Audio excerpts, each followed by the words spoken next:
Lakota chief shot and dying in the snow. A mute slave girl saved him and gained her voice back. The bullet went in just below my left shoulder, and I remember thinking before the ground came up to meet me that the snow was the wrong color. Too red. Too much of it already soaked through, and I hadn't been down more than a few seconds. I did not call out.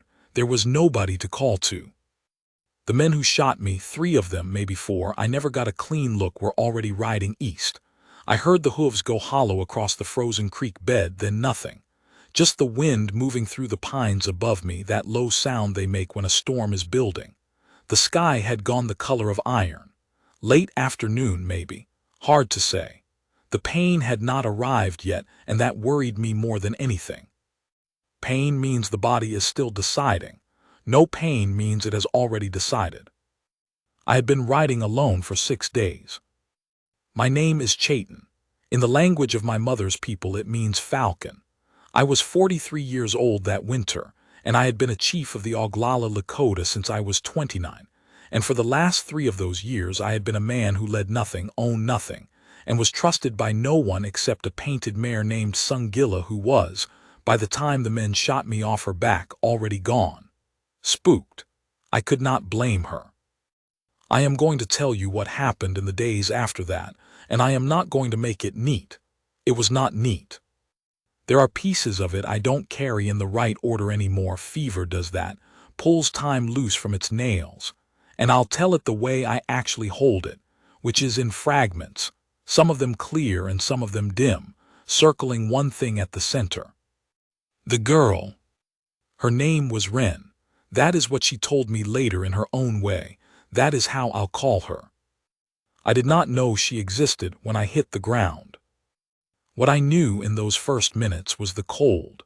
The ground beneath the snow was frozen through, and the cold came up through my coat and through my shirt and into the wound itself, and that was probably why I did not bleed out right away, though I didn't have the wit to be grateful for it yet. I got myself onto my back. That took a while. The shoulder wouldn't cooperate, and I had to use my right arm to drag myself over, and I ground my teeth until I thought they'd crack. And when I was finally on my back looking up at that iron sky, I lay still for a long time and breathed. The pines were tall, the light was going. I had done something wrong, not that day, not in the last week, something older. I had made an error years back in the way I led my people, in something I chose or something I refused, and I had been paying for it by degrees ever since. I don't say this for sympathy. I say it because it was the thought I had, lying in the snow with a bullet in me, and it was a quiet thought, not a bitter one. A man gets to a point where he stops arguing with consequences. I thought about my son Lakota, who was 12 and living with my sister's family near the reservation at Pine Ridge.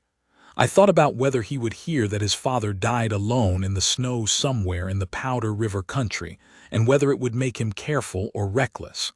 I hoped careful. I thought it would probably be reckless. He was built like me. Then I stopped thinking for a while, and when I started again, it was dark and something was breathing near me. At first I thought it was Sungilla come back. The breathing had that quality, low, careful, close to the ground. But then there was a hand on my face. A human hand, small, very cold through the leather of a glove that was missing 2 fingers. It pressed against my cheek and then my forehead and stayed there. I opened my eyes. I could not see much. The clouds had come in and the moon was buried somewhere behind them, and the only light was the ambient gray of snow on a dark night, which gives you shapes and nothing else. The shape above me was a person, crouched, very close. Small. A woman or a young man, I couldn't tell yet. Wrapped in a blanket coat that had once been a real coat before weather and time got to it. She did not speak. I said in English, "I've been shot." She put her hand flat on my chest, palm down. I don't know what she was feeling for. My heartbeat, maybe. Whether I was still worth the trouble.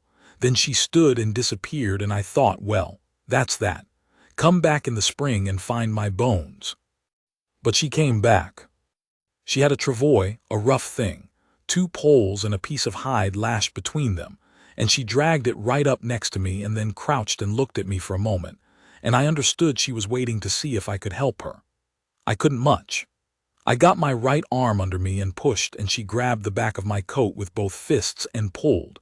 And between the two of us, we got me onto that piece of hide, and she started dragging me through the snow.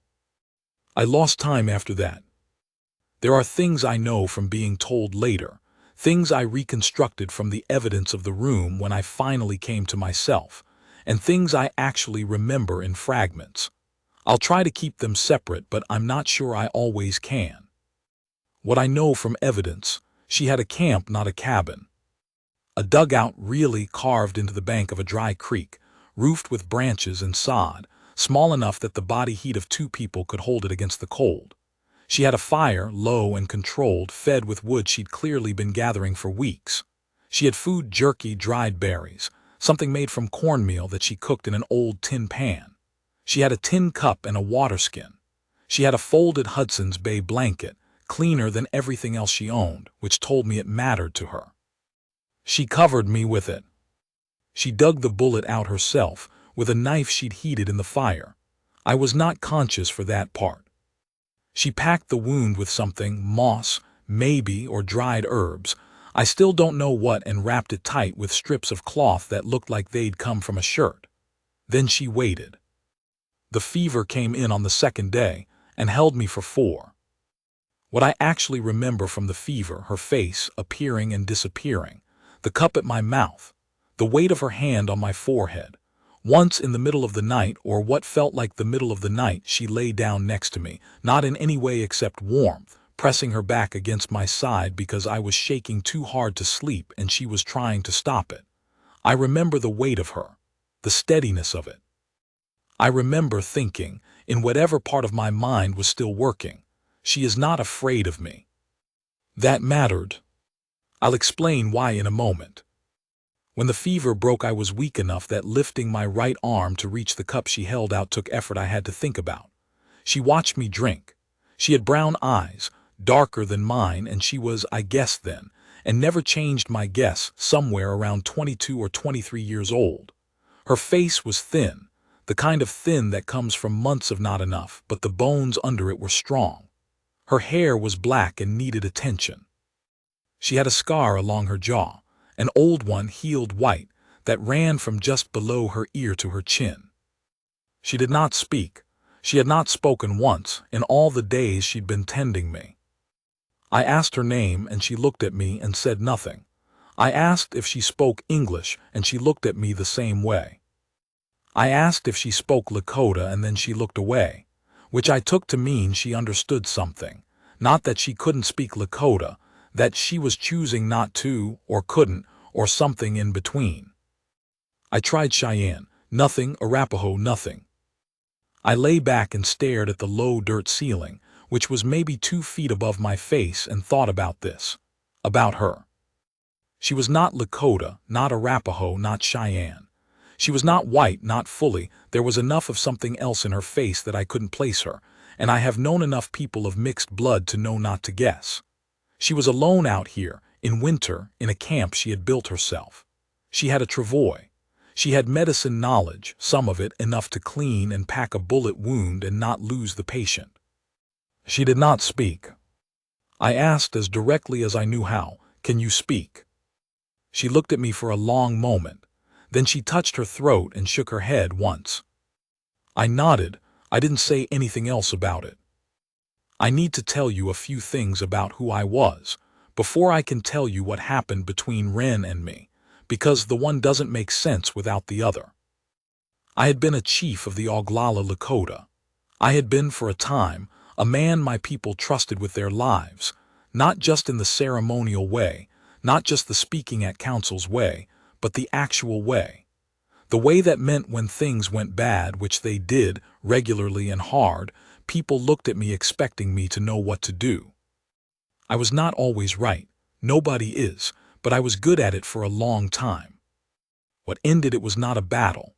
What ended it was a negotiation I handled wrong, a matter involving land, and an agent of the federal government, and a decision I made that I thought was the best of 3 bad options, and that turned out to be the worst of them. The details don't matter now. What matters is that 40-some people suffered for it in ways I can trace directly back to that decision, and my people knew it, and I knew it, and after that I was still called chief, but the word had gone hollow. There were men, younger men, angrier men, men who had not yet had enough chances to make mistakes of their own, who said openly that I was finished, that I had been bought, that I had sold my people's blood for a white man's promises. That was not true, but it landed the same as if it were. 2 years of that, and then I rode out. I told myself I was scouting. I told myself I was riding the old country, the country my grandfather had known when it was free, and that there was something worth doing in that. And maybe there was, but I also knew, somewhere under the explaining, that I was a man who had used up most of what he had and didn't know yet if there was anything left. That was the man lying in a stranger's dugout with a bullet hole in his shoulder, fever-baked and barely able to lift a tin cup. That was who she found. I am not saying this as an excuse.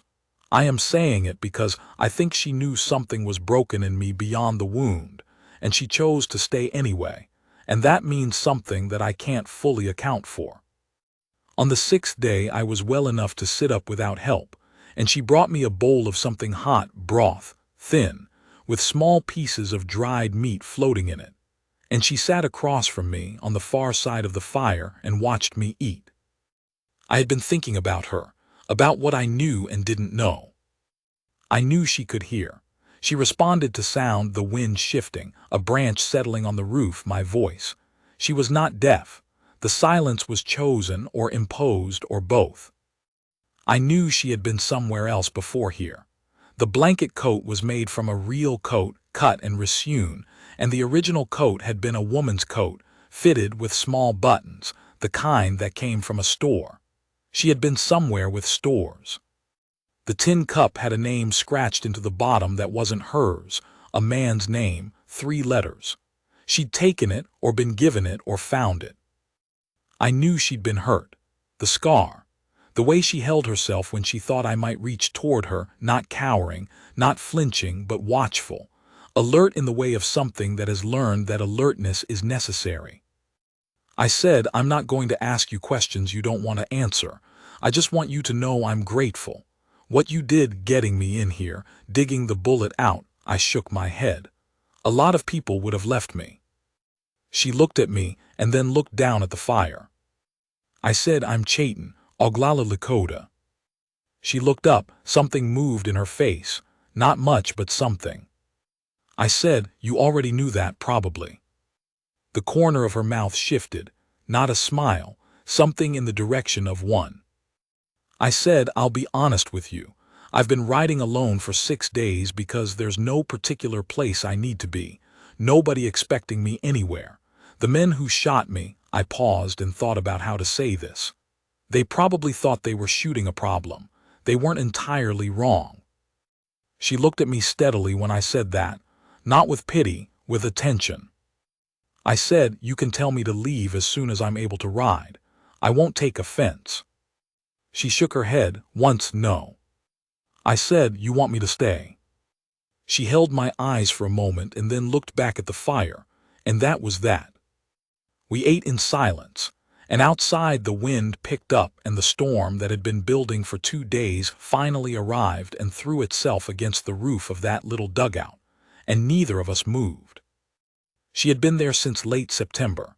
That was the best I could figure from the marks she'd made on one of the wooden poles, thin lines, grouped in 5s, the way a person marks time when they have nothing else to do with it.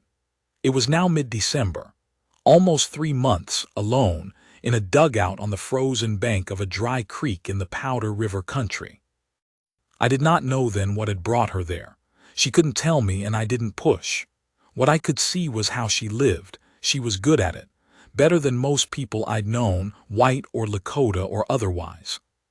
She had set snares along the creek bank, small ones, for rabbits, and one large one, for something bigger, though it had caught nothing while I watched it. She had read the landscape for shelter and food and fuel in a way that told me she'd been learning hard and fast, probably because there was no other option. She had a small book, tucked into the back corner of the dugout under a piece of hide. I noticed it the second day. She never took it out while I was awake, but I could see it had been handled enough that the cover had gone soft at the corners. After about 2 weeks, when I was up and moving without too much difficulty, when we had settled into the quiet rhythm of two people sharing a small space, me gathering wood in the mornings, her tending the snares, both of us doing what needed doing without a great deal of ceremony, I asked her about it. I pointed to where the book was. She hesitated, then she got it out. She held it for a moment and then handed it to me. It was a Bible, small, the kind a person carries. The name on the inside front cover had been written over. Someone had scratched through it, hard with what looked like a nail. But underneath the scratching, if you tilted it toward the fire, you could still see the first name, Wren. I looked up at her. She touched her own chest. I said, Wren.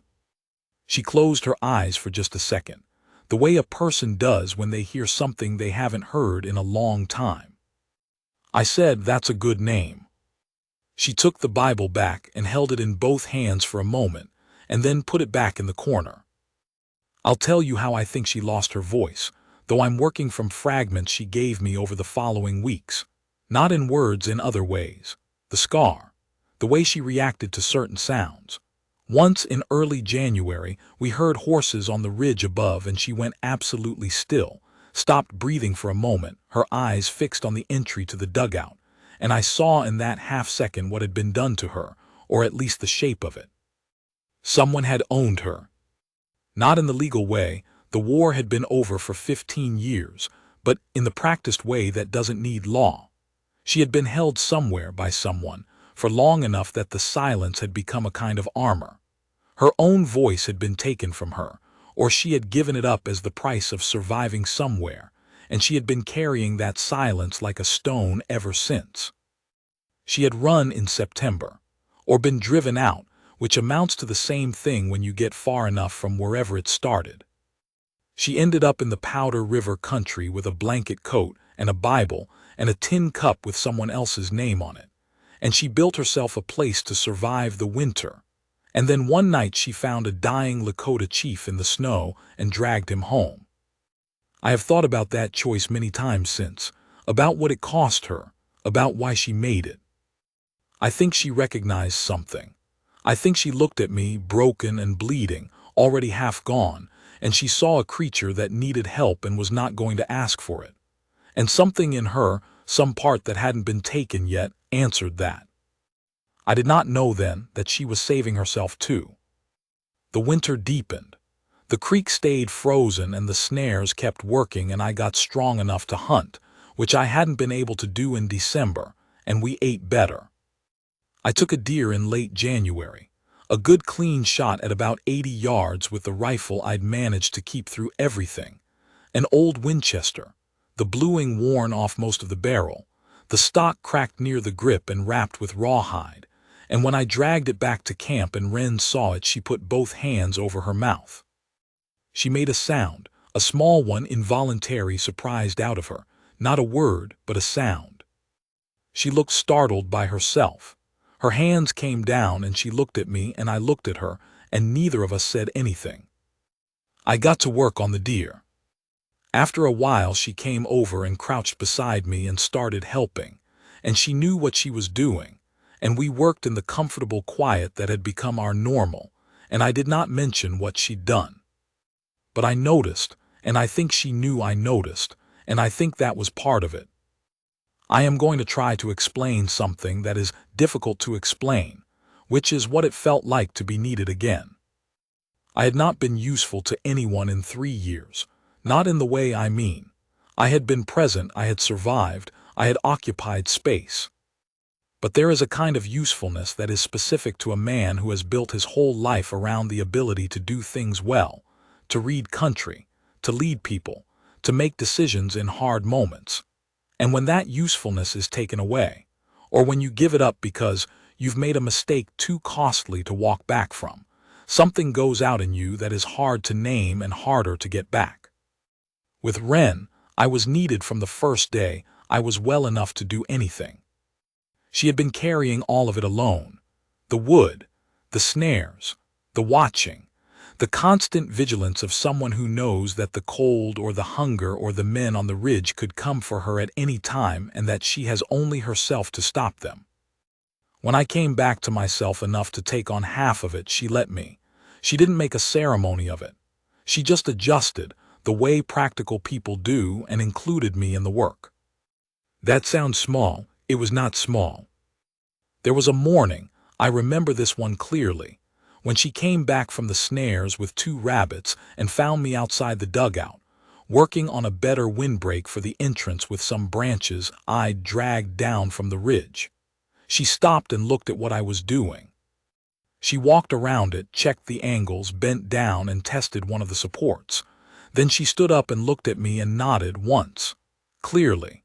The way a person nods when they mean yes, this is right, you did this right. I went back to work. I felt something in my chest that I hadn't felt in a long time, and it took me a moment to identify it. It was straightforward. I had done something useful and a good person had acknowledged it. That's all. That's the whole of it. But I had been so long without it that I had forgotten the weight of it, how much it matters, how much a man can need exactly that. February, the worst of the winter. We had a bad week in early February, a storm that lasted 3 days and kept us inside, the temperature dropping until the fire barely made a dent, and we spent most of each night pressed together under both blankets, talking. Which is to say, I talked mostly. Wren listened. She was a very good listener, which maybe goes without saying. I told her about Lakota, about his mother who had died of a fever when Lakota was 4, and how I had handled that badly, not the grief, which I handled by carrying it, which is the only way I know, but the aftermath. How I had been too closed off, too turned inward in the years after, and how Lakota had grown up with a father who was present in the physical sense and less present in other ways. She was watching me when I said that. The fire was low and her face was half in shadow, and she was watching me the way she always watched me, completely, without judgment. I said, I'm not telling you this so you'll feel sorry for me. I'm telling you because I've been carrying it. I've been carrying it wrong. I think maybe that's part of what I'm doing out here, trying to figure out what to put down. She reached over and put her hand on my arm, just her hand on my arm, not a gesture, not a comfort, a presence, telling me she was there and had heard it. I sat with that for a while. I said, he'll be fine. He's got his aunt. He's got her husband who's a better man than me in several ways. I paused. I should go back and see him. She moved her head in a way that meant, yes, obviously yes. I said, I know. She started trying to speak in late February. It didn't begin as speech. It began as sounds, small sounds, when she thought I wasn't paying close attention. Humming almost, though not quite musical. The sound a person makes when they are working through something. The internal sound of a mind running. I heard it first one morning when I was outside and she thought she was alone, and I stood very still and listened, and there was something in it that I can only describe as tentative. The way a horse tests ground it isn't sure of. I said nothing. I didn't want to startle it. It went on for several days, the sounds getting slightly larger, slightly less contained. Once, toward the end of February, when I came back in from the wood gathering and set the load down by the fire, she looked up at me and opened her mouth and made a sound that was almost a syllable. It collapsed before it was a word. She looked away. I said, no hurry. She looked back at me. I said, I'll still be here tomorrow. She studied my face for a long moment, checking whether I meant it, I think, whether it was true. Then she went back to what she was doing. The first word she said was my name.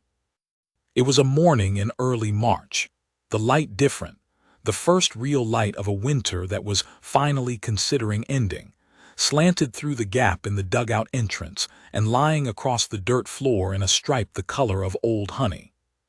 She was sitting by the fire with the Bible open in her lap, not reading it. She'd read it through several times, just holding it, her thumb on the page. And I came in from outside and set down an armload of wood, and she looked up at me. Chaitan. That was it. One word. Rough, unused, like a hinge that has been still too long. She said it, and then she pressed her lips together and held very still, like she wasn't sure what had just happened. I didn't say anything for a moment. Then I said yes. She let out her breath. Her eyes were very bright. Not crying, she was not the kind of person who cried easily, I had learned that, but bright, the way a person looks when something that has been clenched tight inside them releases. I said, say it again if you want. Chaitan, she said, steadier this time, like something finding its feet. I crouched down by the fire across from her and met her eyes. I said, Ren. She closed the Bible. She set it on the ground beside her. She looked at her hands for a moment and then back at me. She said slowly, working through it, I have not spoken in a long time. I said, I know. She said, I did not think I still could. I said, here you are. She looked at me with those dark eyes, and there was something in them I hadn't seen before, or hadn't let myself see. Something past gratitude, past the careful watchfulness she wore like a coat. Something that was deciding something. She said, you're going back. To your son. I said, yes. She was quiet for a moment. Then she said, I don't have anywhere to go. I looked at her. I said, that could be a problem or it could be an opportunity, depending on how you look at it. She studied my face. She said, what are you saying?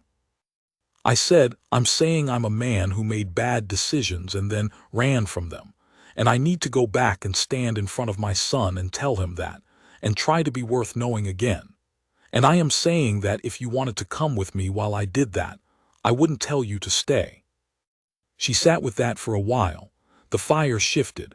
Outside, the early March wind had a different sound in it, less hard, less permanent. She said, you'd want that. I said I would. She looked at the Bible on the ground beside her. She looked at the scar on her hands, on her jaw. She looked at me. She said yes. One word, clean, no hesitation. We spent another 3 weeks in that dugout, running out the worst of the cold before we were ready to move. In those 3 weeks she talked more each day, haltingly, then less so, finding the shape of her voice the way you find the shape of a tool you haven't held in a long time. You remember it by using it.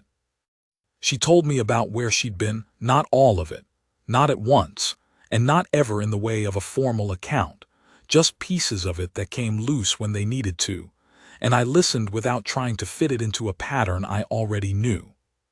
I will not put her story here. It was hers, and she gave me pieces of it, and I held them carefully, and I am not going to lay them out now for the sake of completing the picture. What I'll say is that she had been a long time in a bad place, and she had gotten herself out at considerable cost, and the silence she'd been carrying was the price she'd paid for surviving it, and she was taking it back now, word by word. I told her about the council, about the decision I had made and what it had cost. I told her about the 2 years of being called chief when the word meant nothing. I told her about riding out. She listened to all of it with the same quality of attention she gave everything. And when I was done, she didn't tell me I was right or wrong. She didn't absolve me or condemn me. She said, you're going back to your son. I said, yes. She said, that's a start. I said, it is. We left in late March. She had nothing much to carry, the blanket coat, the Bible, the tin cup, a bundle of dried meat from the last rabbit of the winter. I had my rifle and my saddle, which I'd been using as a headdress for 4 months, and about $40 in paper money folded into the lining of my coat that the men who shot me hadn't known to look for. Enough to get us to Pine Ridge if we were careful. We walked for the first 2 days. There was no horse. We walked through country that was just starting to remember how to thaw, the snow pulling back from south-facing slopes and leaving behind a brown that would be green in another few weeks. The creeks were talking again. The birds were reappearing, not the winter birds, the other ones, the ones that come back, that always come back. On the second day, walking, she said, "Your son's name means friend." I said, "Lakota, yes." She said, "Did you choose it?" I said, "His mother and I chose it together." She said it was what she wanted for him, that he would be the kind of man people wanted to be near. Ren walked beside me for a moment. Then she said, "Do you think he is?" I thought about my son, his temper, which was considerable, his stubbornness, which was exactly mine, the way he laughed, which was his mother's. I said, "I think he's working on it." She nodded, like that was a reasonable thing, like working on it was enough. We got a horse in a town I won't name, bought him off a farmer who was done with him, an old gray gelding with good feet and no vices left in him. He was big enough to carry both of us if we didn't ask too much, and we didn't ask too much. We rode double for the last 4 days to Pine Ridge, Wren behind me with her hands at my sides, and I thought about what I was going to say to my sister, to my son, to the people who had watched me go. I thought about it a lot. I still didn't know exactly. But I knew I was going back, and I knew I wasn't going back the same as I'd left, and maybe that was all you could ask of any journey. On the last night, camped in a draw about 8 miles from the reservation, the fire small and the horses tied, and the sky cleared off into the kind of cold country stars that look close enough to touch, Wren said, "What will they think of me?" I said, "Some of them will be suspicious, some will be curious, some of them will be kind." She said, "What will your son think?" I thought about that. I said, "He'll judge you by whether you're good to me. He's protective. He won't say so, but he will be." She was quiet for a moment. Then she said, "Am I good to you?" I looked at her across the fire. This woman who had dragged me in from the snow and dug a bullet out of me and fed me through a fever and shared her blanket and her silence and her careful days, and who had found her voice again while she was doing it, and who was sitting across from me now asking a plain question and waiting for a plain answer. I said, "Wren, you saved my life." She shook her head a little. I said, "I'm not just talking about the bullet. I think you know that." She looked at the fire, she looked at her hands, she looked at me. She said quietly, "You gave me mine back." The next morning we rode into Pine Ridge. My sister saw us coming from 50 yards out and stood up straight on her porch and put her hand over her eyes against the morning light. Lakota was in the yard. He was taller than I remembered. He had his mother's jaw and my stubbornness written plainly on his face. He stood very still when he saw me. I got down from the horse. My shoulder was still not right. It's still not right now, years later, a particular kind of ache when the weather changes, and I came down carefully and stood in the dirt and looked at my son. He looked back at me for a long moment. The way young men look at their fathers when they have decided to be proud and aren't quite sure they can hold it. Then he crossed the yard and I opened my arms and he walked into them, this boy who was nearly a man, and I held him in the cold morning air, and I did not try to explain anything yet. I heard Wren climb down from the horse behind me. I heard my sister come down the porch steps. I heard the sounds of a place that was alive, that was going on, that had continued without me while I was gone. All the ordinary sounds of people who are present to each other. After a while, Lakota pulled back and looked up at me. He said, "You got shot." I said, "I did." He said, "Who got you out?" I turned. Wren was standing beside the horse, holding the reins, watching us. She had her chin up and her shoulders square, this woman who 3 months ago had not spoken a word to another living person, standing in the dirt of a Pine Ridge morning with her Bible in her coat pocket and her scarred jaw in the light. I said to Lakota, "That woman right there." He looked at her, he looked at me. He looked back at her, with that careful measuring look he gets, the one he inherited from nobody I can identify. Then he went over to her and said, "Thank you." Wren looked at him for a moment. Then she said clearly, "He's worth it." She said it like it was a simple fact, the way you'd say the sky is clear or the river is running.